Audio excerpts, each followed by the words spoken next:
Aujourd'hui, je suis venu vous dire ce message merveilleux, que Christ n'est pas simplement une religion, mais il veut bâtir une relation avec toi. Il veut changer ta vie, t'enlever tes maladies, toucher à tes problèmes et par-dessus tout, te donner la vie éternelle. Vous savez, lorsque tu vas mourir, il y aura deux solutions. Soit tu seras loin de Dieu, soit tu seras proche de Dieu. Et ce principe, c'est le suivant. Plus tu seras proche de Jésus sur terre, plus tu seras proche de lui là-haut. Mais plus tu seras loin de lui sur terre, plus tu seras loin de lui là-haut. Et au jour d'aujourd'hui, le Seigneur Jésus, il t'invite dans son cœur. Il veut rentrer dans ton cœur et il veut changer ta vie. Je sais qu'il y en a qui sont énervés quand je parle de Jésus. Parce qu'on dit qu'il n'y a que la vérité qui dérange. Jésus est un nom puissant.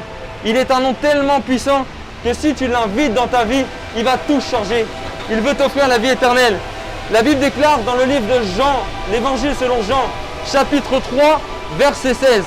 Car Dieu a tant aimé le monde qu'il a envoyé son Fils afin que quiconque croit en lui ne périsse pas, mais ait la vie éternelle.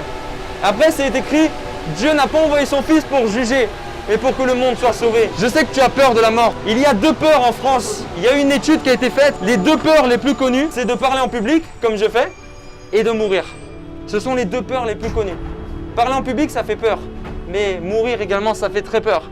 Alors moi, aujourd'hui, je suis venu vous parler des deux choses. Je parle en public pour vous annoncer que lorsque vous allez mourir, vous allez rentrer dans une vie éternelle. Une vie éternelle avec Christ. C'est ce qu'on appelle le paradis. Mais sans Jésus, on ne peut pas aller au ciel. Je ne vais pas durer trop longtemps, juste vous dire que je suis sorti de chez moi, vous partager que Dieu peut changer votre vie. Jésus peut changer votre vie. Il peut faire tellement de choses. Si tu l'invites dans ta vie, tellement de choses vont changer. On a tout essayé, mais on n'a pas encore essayé Jésus. Pendant 19 ans de ma vie, je disais Jésus c'est une secte. Jésus c'est une grande secte. Je détestais les religions. Mais un jour j'ai compris que ce n'était pas une question de religion, mais de relation avec Jésus. Je ne peux pas vous prouver que Jésus existe. Je ne peux pas. Que Dieu vous bénisse. Je ne peux pas vous prouver que Jésus existe.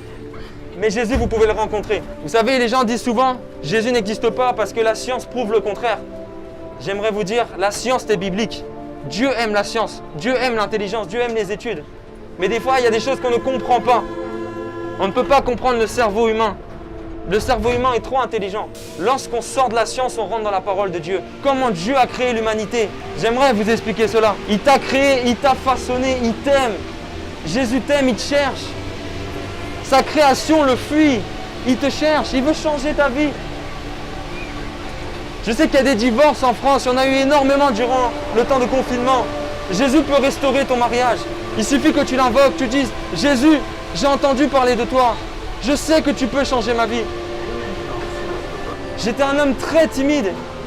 Et un jour, j'ai dit « Jésus, je veux expérimenter la paix. » J'arrivais plus à acheter du pain dans les boulangeries, j'arrivais plus à sortir de chez moi. J'étais très timide. Et j'ai dit « Jésus, si tu existes, donne-moi ta paix. » Et il me l'a donné. Et c'est pour ça que je suis là dans le métro. Pour vous montrer que ce n'est pas une religion, mais une relation. Et il change nos vies. Il est puissant. Alors j'aimerais tout simplement que si quelqu'un a besoin d'une prière, je vais prier pour toi. Pense à un sujet, à quelqu'un qui est malade dans ta famille, quelqu'un qui souffre dans ta famille, un travail que tu n'as pas, quelque chose que tu n'as pas. Le Seigneur va agir et il va faire quelque chose de puissant. Je vais déclarer et dire, Seigneur Jésus, je te remets la situation de mon frère, je te remets la situation de ma sœur et je déclare au nom de Jésus que cette situation s'arrange. Je veux proclamer au nom de Jésus que ce qui est bloqué dans ta vie se débloque maintenant dans le nom de Jésus. Je déclare que ce que le diable avait dit contre ta vie, que cela s'arrête au nom de Jésus-Christ. Amen. Voilà, je suis passé pour un fou, mais sachez que Dieu s'est choisi de sauver l'humanité par la folie. Alléluia. Alors que Dieu vous bénisse, est-ce qu'on peut acclamer Jésus? Amen. Amen. Jésus est puissant. Il est puissant. Amen. Dieu vous bénisse.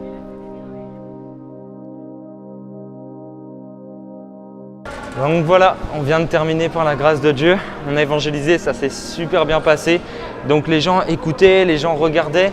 Il y a des personnes qui m'ont reconnu et qui disaient « Oh, c'est pas le gars qui prêche sur Internet ». Et je rendais grâce à Dieu. Franchement, quand je prêchais, ça m'encourageait parce qu'il y a des chrétiens partout et c'est super beau. Bonjour. Et il y a tout simplement des personnes qui étaient chrétiennes, qui ont été touchées. Hop là, touchées. Hop là. En tout cas, j'ai pas fait exprès. Et en tout cas, c'est vraiment cool. Et il y a des personnes qui regardaient le message en se disant « Mais pourquoi j'ai jamais entendu parler de ça ?» Et c'est ça qui me touche parce que en fait, le message de l'évangile est magnifique, mais personne ne l'annonce. Donc on doit se lever, prêcher l'évangile et de ne pas être timide. Vous comprenez? Donc c'est ça. Là, moi je vais aller à l'hôpital prier pour un malade. Donc soutenez-le en prière, c'est très important.